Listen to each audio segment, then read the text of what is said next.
Welcome to Choice Classic Radio, where we bring to you the greatest old-time radio shows. Like us on Facebook, subscribe to us on YouTube, and thank you for donating at choiceclassicradio.com. Most Saturdays at this time, we spend an exciting half hour of adventure and action with America's public hero number one, Hopalong Cassidy. Well, even two-fisted cowboys take summer vacations when they can, and Hoppy is no exception. Hopalong and Topper will be back with us riding the CBS air trails again 10 weeks from tonight, September 22nd. Get this and get it straight. Crime is a sucker's road, and those who travel it wind up in the gut of the prison or the grave. There's no other end, but they never learn. From the pen of Raymond Chandler, outstanding author of crime fiction, comes his most famous character in The Adventures of Philip Marlowe.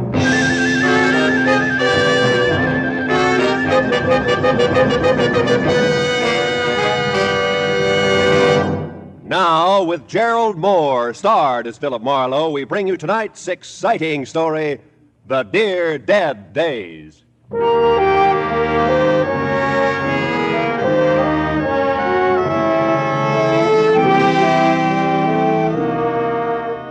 I stood at the window and looked down at the Saturday morning traffic. 1,000 inchworms playing follow the leader to the beach, to the mountains, to Aunt Millie's, to any place. I had time, a book. There was food in the refrigerator and a coffee cup in my hand. Across the room, there was an easy chair and cigarettes on the table beside it.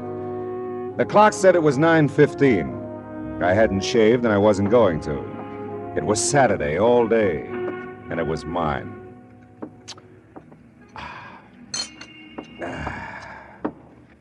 Now, let's see, where was I? Oh, yeah, here it is. She was the most breathtaking thing he'd ever seen. She lay back on the divan, stretched, smiled languorously up at it. Oh, no. Okay. Hello. Mr. Marlowe? Mr. Philip Marlowe? Speaking. You don't know me, Mr. Marlowe. My name is Phoebe Cardwell. Mrs. Phoebe Cardwell. Yes? Well, I thought perhaps the name would mean something to you. Cardwell. No, I'm afraid not. Well, no matter. You do help people, don't you? I mean, if someone is missing, you find them. Well, sometimes, Mrs. Cardwell. It all depends. Have you checked the police? Oh, no, my dear, no, I wouldn't think of that. Oh? You see, it's Stevens, my chauffeur. Oh, well, now, I mustn't mislead you. Strictly speaking, he is not my chauffeur. But strictly speaking, he is missing. Yes, at least he seems to be, and I don't trust phones entirely, Mr. Marlowe. I couldn't even have called you except Matilda went to her friend's, and I do need your help. Yeah, I see. If Well, you could come out right away. It's most important to me. I live in Venice, Mr. Marlowe. If you drive down Sepulveda to Washington Boulevard.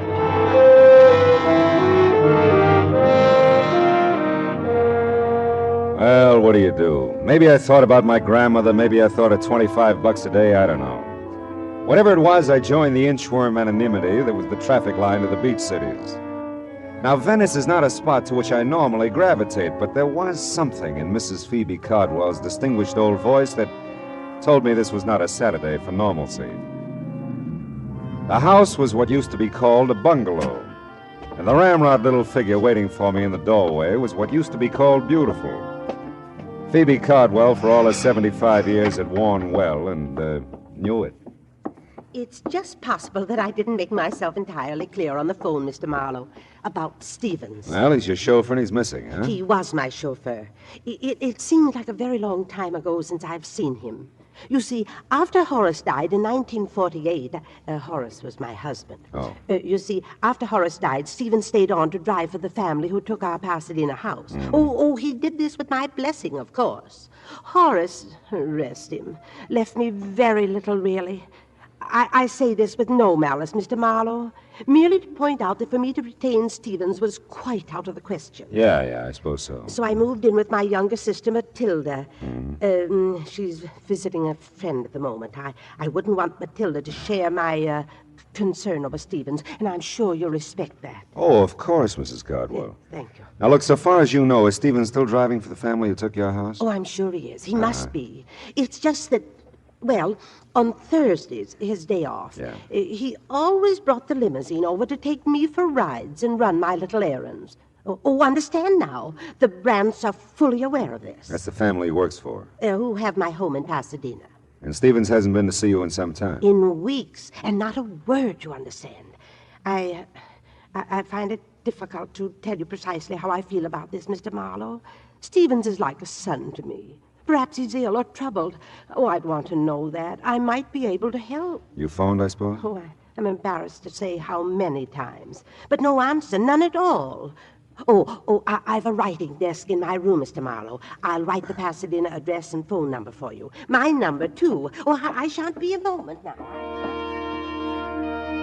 I'd seen the ring when I first sat down opposite her. First because it was big, almost massive on a tiny right hand. Then because it didn't fit the rest of the lavender and old lace picture that she presented. A mass of jade and gold carved with oriental figures. A foreboding thing that reeked quality of its kind and value. After she left, the vases jumped out at me from the mantel. Small, gold, and jade again. And as incongruously out of place as Phoebe Cardwell in Sister Matilda's bungalow. There. Now, that didn't take long, did it? Oh, not long at all. Oh, I like you, Mr. Marlowe.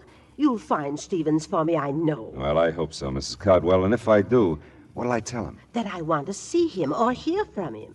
Stevens will understand. Yeah, well, Oh, dear. Huh? That's Matilda. Phoebe, I'm home, dearie. So I see, my dear. Mr. Marlowe, may I present my sister, Miss Reed? Miss Reed? With an eye like Wallace Reed. I'm sure, Mr. Oh, but maybe you don't remember Wally? Well, I tell you, Matilda dabbled in theatricals at one time, Mr. Marlowe. Dabbled in theatricals. I was in pictures in the golden era, Mr. Marlowe, when silence was golden. Oh, that Wallace Reed, yeah. Mr. Marlowe's in insurance, my dear, and some younger than we are. Did you see the covered wagon, Ernest Torrance? I had a big scene with him on the prairie, right by one of the wagon wheels. No, not first run. I'm waiting for it to come to my neighborhood theater.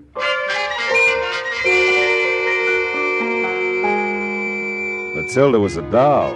Real live Cupid doll, but her role in this thing was strictly comedy relief. The drama, if there was any, was Phoebe Cardwell. A missing chauffeur that wasn't hers anymore, and the glaring memory of jade and gold that didn't seem to fit anywhere. Well, I missed the house on Orange Grove Avenue by 2 numbers, parked the car, and walked back. The old Cardwell place was set well back from the street, and its solid red brick looked big, important, and empty. Nobody home. Nobody home. At first, I thought there were 3 honey-colored Afghans on the lawn next door. But the one in the middle was talking to me. And as I walked closer, I could see she was by far the prettiest. And undoubtedly something more than man's best friend. The Brandts are at Emerald Bay for the summer.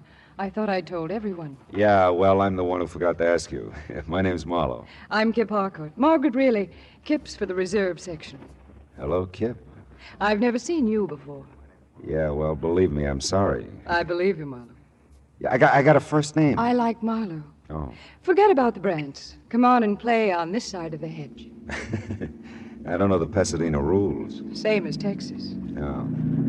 Looks like we're going to have to move over. I'll give Stevens a raise for this. Thought you said nobody was home. Stevens doesn't count. He does with me. Don't move. I want to remember you like this always. You'll be back, Marlowe? This you know. Hey, Stevens. Stevens, wait a minute. I'd like to see you. Yes, sir? I'd like to talk to you about Mrs. Cardwell. Is something wrong, sir? Oh, no. She's fine. I'm Philip Marlowe, Stevens. Is there someplace we can have a visit? We're upstairs over the garage in my quarters, sir. Come along. Mrs. Cardwell isn't ailing, is she, sir? Oh, no, looked fine when I left it less than an hour ago. Oh, I'm glad to hear that. Yeah, here we are. Come inside, sir. Hey, nice place you've got here, Stevens. It's a bit stuffy in here, I'm afraid. I've been closed up a few days. Oh, There now. Sit down, sir. thanks. Say, Stevens, Mrs. Cardwell misses you, and you can drop the sir with me. Marlowe will do. Huh? I'll try, sir. Mr. Marlowe. But a habit of 20 years or so, you know. Sure. Now, Mrs. Cardwell misses me? Is that what you've come to tell me? Well, that's about all she told me, Stevens. I understand you skipped a few of your regular Thursday visits with her, and, well, She's concerned about you. Well, I must say that's generous of her. Of course, it's not been a few visits at all, Mr. Marlowe. I've missed the last 2 Thursdays, and for a quite legitimate reason. My employers, the Brants, have opened their Emerald Bay place. Yeah, so Kip told me. Miss Harcourt, I mean. Mrs. Harcourt, sir. Oh, really? That's too bad. Is it, sir? Yeah. Well, look, Mrs. Cardwell seems like a nice old lady. You know what you mean to her. It's not just you she misses, you understand? It's a way of life, something she was part of and enjoyed. Status, I think they call it. You know, it can be pretty important, Stevens. I understand that, sir. Sure you do. You'll give her a break, I know. Call her now that you're back in town. You know, keep in touch, huh? Yes, Oh, excuse me. Sure. Don't leave, sir, please. There's something I'd like to ask you. Stevens seemed like a right guy. Anyway, I was wondering about Kip, Mrs. Harcourt.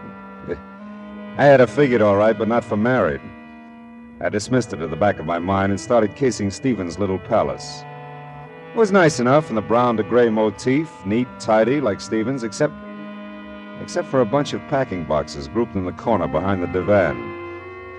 And on top of them, 3 items that stopped me cold. A large bowl, a smaller one, and a long oblong box. All a mass of jade and gold carved with oriental figures. You admire Oriental art, Mr. Marlowe? Not especially. Do you, Stevens? Not specially, sir. You said you'd like to ask me something. Yes, and if I may, sir, I'd appreciate a straight answer. All my answers are straight, Stevens. It's my questions that get tricky. I'll remember that, sir. Are you certain you've told me everything Mrs. Cardwell said about me? Very certain. Does it strike you as odd, sir, that she'd hire a man of your particular capabilities to deliver the simple message that she misses me? Matter of fact, it does, Stevens. Strikes me as very odd.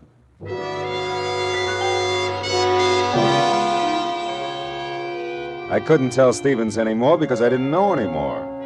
It was my turn to ask questions, but I didn't have any yet. I was closing in on a pretty good one as I started down the drive again, but it got lost in the shuffle. I knew you'd be back, Marlowe. You always arrive unannounced, don't you, Mrs. Harcourt? Henry's in Balboa. You're here. Henry's out of his mind. Don't you want a drink or something? Yes, Kip. There is something I want. Well, come on. At the moment, a telephone. Come on anyway. You know, Marlowe, you're an odd one. Yeah, everybody says so, yeah. You're really coming into the house to use the phone, aren't you? Well, like I said, I'm an odd one, yeah. Where is it? To the right in the library. Thanks.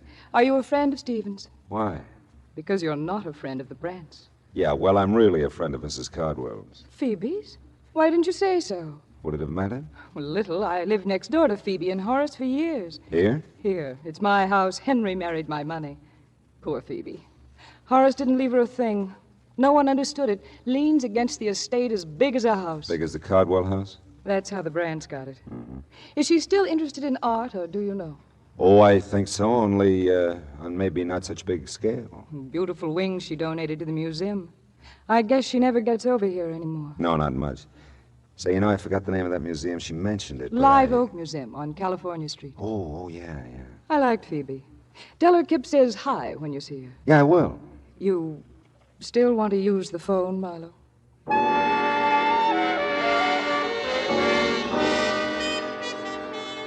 I used the phone.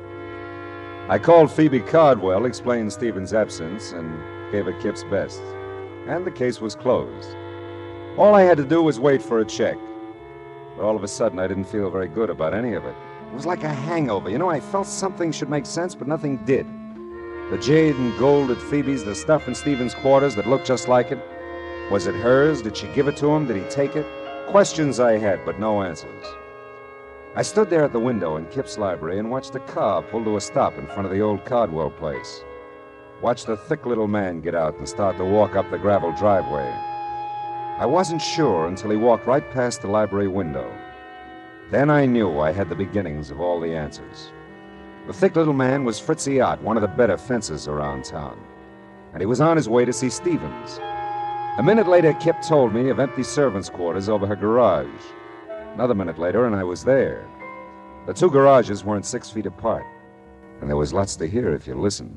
I listened. But look, Stevie boy, you don't have it all. That's not quite the point now. Can you dispose of it? I don't know. Two things, Stevie boy. One, collection's a tough defense. Real tough.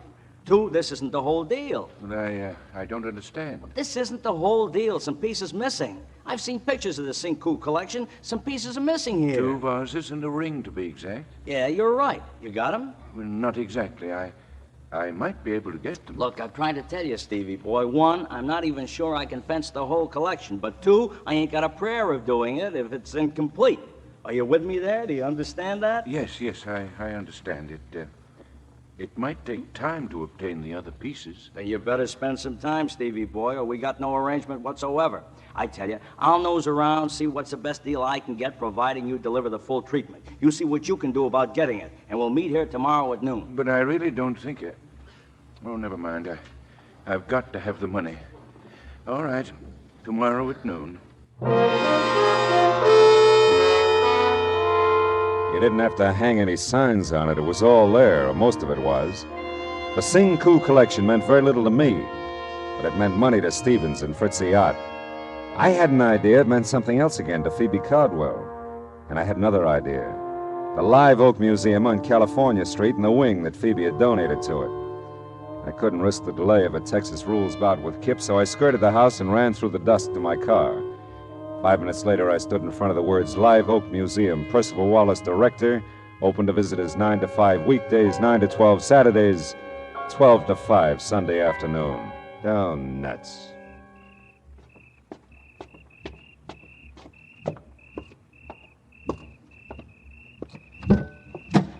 Not interested in art, eh, Mr. Marlowe? We've done that bit, Stevens. My answer was not specially. I dislike dissuading you in this manner, sir, but I'm a quite accurate shot. You know, I believe that, Stevens. If I can't persuade you with this warning, I'll not hesitate to use this gun. I'll not hesitate at all, sir.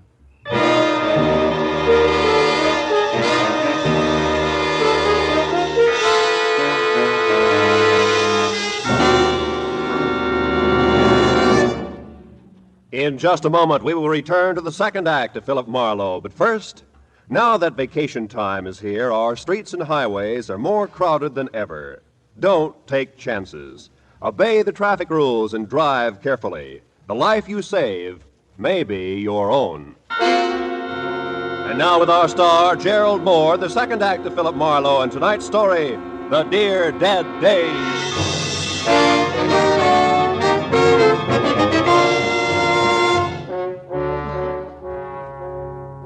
Stevens had a dominant personality for a chauffeur. He could give orders as well as take them. And I'm not a man who's at his best staring down the nose of an automatic. Well, we told each other a very proper good evening, and he left me with my thoughts, which were several and urgent. I bundled them together and headed for the Times office in downtown L.A. Note, there's just one thing mustier than an old newspaper file. It's the man who files it. 1948 was a big year, news-wise, Philip. The files are heavy. Well, how was it obituary-wise, Belton? That should lighten it. Local, national, or international? Local, Pasadena. Name, address? Horace Cardwell, Orange Grove Avenue.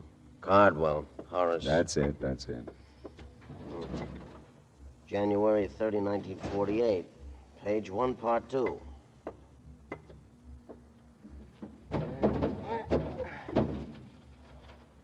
That's a good spot, page 1, part 2. Best local obit spot in the paper. Oh, I'll bet Horace was proud like anything. Let's see here. Gandhi. Oh, here it is. Mr. Cardwell is survived by his wife, Phoebe Reed Cardwell, at home. Period. Nothing. Hey, Belton, you got one for her? Her? Phoebe Cardwell. When'd she go? She hasn't. She's somebody? She's somebody. Cardwell, Mrs. Horace, parenthesis, Phoebe Reed, close parenthesis, Triad Belton. All right. She could be more.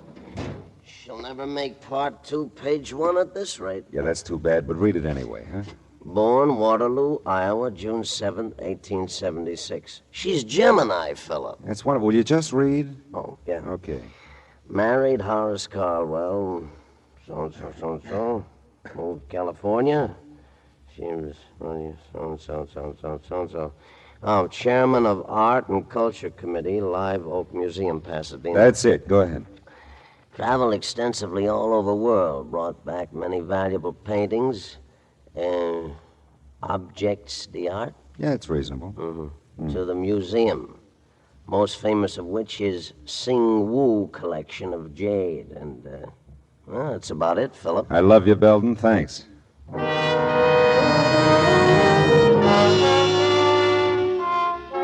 So Phoebe had brought the Singwoo Jade collection to Live Oak Museum in the first place. Now she had some of it, Stevens had more. And Fritzy Ott was even now nosing around for a taker. Where did that leave the museum? Nowhere, so far as I knew, except closed till noon tomorrow, Sunday. And noon tomorrow, Sunday, would be too late. Fritzy and Stevens would be together by that time.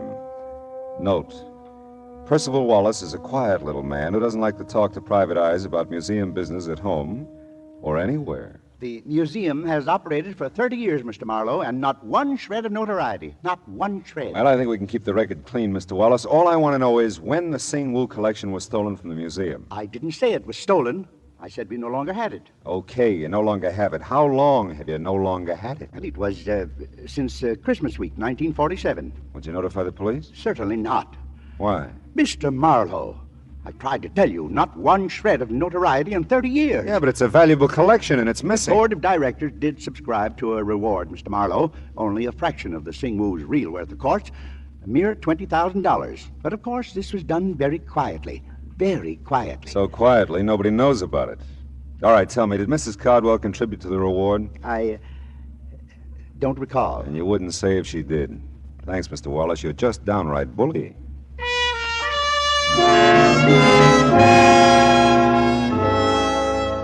I got to Phoebe Cardwell's small bungalow in Venice in time to see a liveried limousine pull away from the curb. A few minutes after it got lost with the rest of the inchworms, the light-up-at-night variety, Mrs. Cardwell ushered me into the living room. When she turned on the lights, everything in the room jumped out at me again. The pink dogs, the blue cats, the souvenir pillows. But the most notable things in the room were the jade and gold vases that were gone from the mantel, and the jade and gold ring that was missing from Phoebe Cardwell's old hand. This is delightful, Mr. Marlowe. Genuinely delightful. Yeah, well, I was afraid it might be a little too late to call. Oh, ordinarily, yes. Oh, but not tonight. Why, you just missed him, Stevens. He came back and took me for a drive. I just this minute got home. Oh, that's fine. Oh, thanks to you, Mr. Marlowe. I'm so grateful. He hadn't forgotten about me, you know. No, he'd been busy. Oh, sure, yeah. I bet he has. I'm embarrassed not to have mentioned it sooner, but I have your money for you. Your fee. Oh, there's no hurry, honey. In fact, I've done so little that I... No, I won't hear that. I'll pay you in full, of course. All right. Say, this morning I was admiring your ring and the vases on the mantel. Were you indeed? Yeah. Well, I'm glad. They're quite nice, you know. Yes, they were. Did you give them to Stevens, Mrs. Cardwell? I beg your pardon? Did you give them to Stevens? Why, really, Mr. Marlowe, you surprise me. That is none of your affair, you know. I'm a curious fellow. I secured your services to perform a specific task. You've done that. I certainly do not intend to discuss Stevens or anything pertaining to him with you, Mr. Marlowe. All right. We'll leave it that way, huh? Not a word of any of this to Matilda now. All right. Phoebe, dear. Oh, and Mr. Marlowe again. Yeah, I was just leaving. I told the girls at the club all about you, and I am right, aren't I? You are Julia Marlowe's son. Julia Marlowe, The actress, she played Barbara Fritchie for years. She did. Well, I'm sorry, but there are no Fritchies in our families for years, either side. Yeah. Really, Matilda, Mr. Marlowe's busy. He was just leaving. Yes, wasn't I? Philip Fritchie Marlowe. Oh, 'twould have been a beautiful name.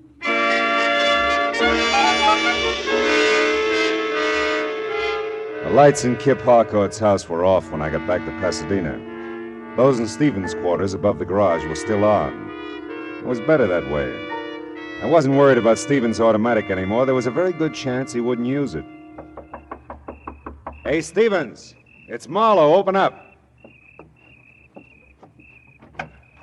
Apparently, I didn't make myself clear, Mr. Marlowe, sir. If you still want to try your aim when I finish talking, I'll be a willing target.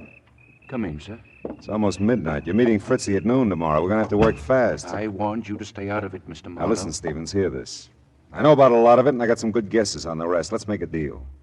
I'll tell you what I know and what I guess. If I'm right, you can get in touch with Fritzy tonight. And if you're wrong? Well, if I'm wrong, one of us deserves to be killed. Go ahead, sir. Okay. Horace Cardwell was a wealthy man, a very wealthy man. He was a good businessman, and he loved his wife very much. That's right, sir. When he died, there was almost no money. A small amount maybe for Phoebe, but the house, everything in it, the cars, everything, went to pay off debts, liens against the estate.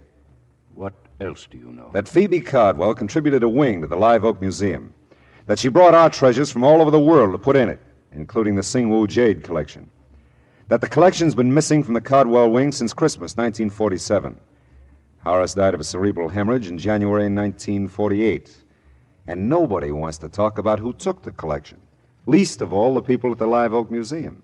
And, what do you guess from all this, sir? That a man, even a very wealthy man, can run out of money.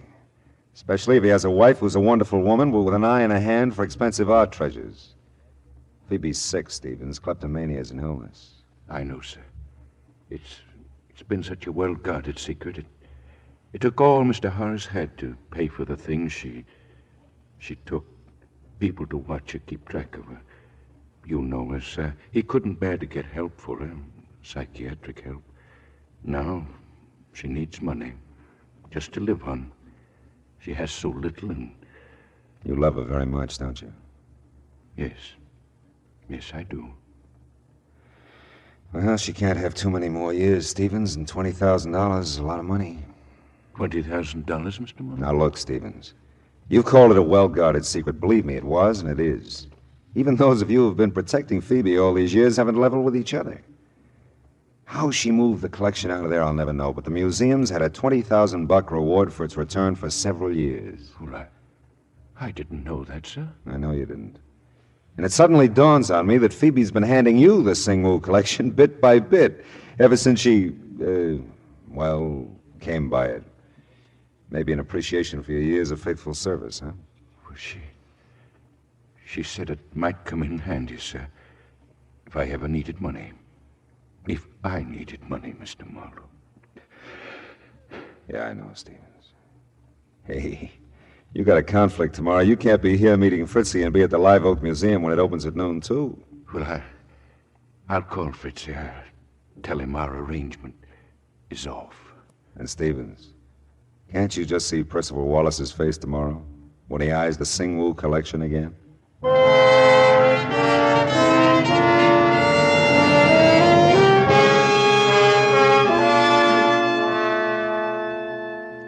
Footnote to a happy ending. By 12:30 Sunday afternoon, the museum had the collection, Stevens had a certified check for $20,000, and we had an understanding that Phoebe Cardwell would suddenly discover that Horace had left her some money after all. $20,000 in a checking account that had somehow been overlooked till now. Oh, well, the rest of Sunday was all mine. And I stood at my window and looked down on 1,000 inchworms playing Follow the Leader. Back from the beach, the mountains, from Aunt Millie's, from anywhere. All kinds of people. Nice people. Not so nice people. Dames like Kip, whose husbands took trips. Sweet, harmless old ladies who took collections. Oh, well, where's that book? Oh, yeah. Now, where was I? Oh, yeah, here it is. She was the most breathtaking thing he'd ever seen. She lay back on the divan, stretched, and smiled languorously up at him.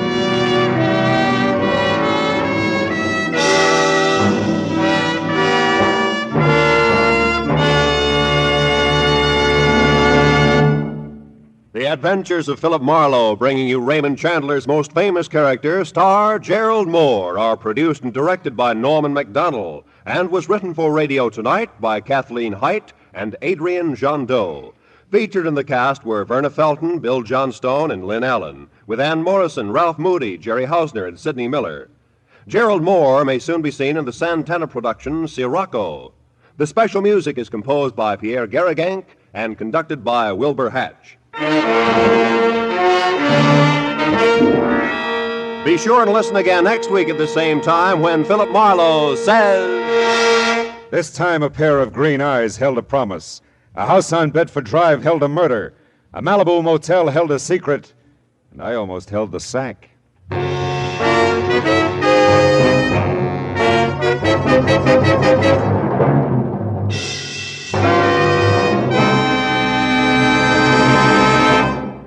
Songbird Evelyn Knight, a favorite CBS singing star, helps out vocally on The Mario Lanza Show tomorrow evening on most of these same CBS stations.